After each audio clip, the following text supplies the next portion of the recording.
রাজশাহীতে আতাউর রহমান ফাউন্ডেশনের উদ্যোগে ইফতার মাহফিল অনুষ্ঠিত হয়েছে। শনিবার ১৪ মার্চ রাজশাহী বিভাগীয় স্টেডিয়ামে এই ইফতার মাহফিলের আয়োজন করা হয়।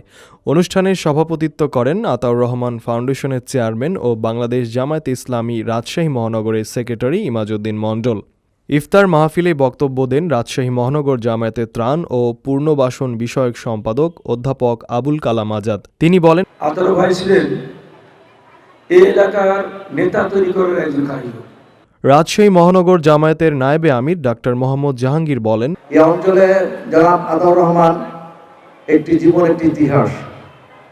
উনি ইসলামী আন্দোলনের এক অকুতোভয় সৈনিক ছিলেন, একজন আদর্শ শিক্ষক ছিলেন, অকুতোভয় সৈনিক ছিলেন এবং ইসলামী আন্দোলনের একজন এই অঞ্চলের কারিগর ছিলেন, নেতা ছিলেন।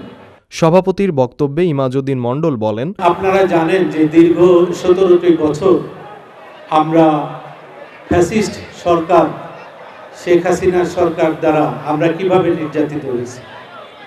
আমরা বাসায় আসতে পারিনি। আমার শ্বশুর পঙ্গুত্ব বরণ করে তাকে যেভাবে ঢাকার মিরপুর থানায় নিয়ে গিয়ে তার গোটা পায়ের নিচে পিটিয়ে পিটিয়ে ক্ষতবিক্ষত করা হয়েছিল, তিনি এক পর্যায়ে পঙ্গুত্বই বরণ করলেন এবং খুব বলা যায় যে এক অল্প বয়সেই আমাদের মাঝ থেকে বিদায় নিয়েছে।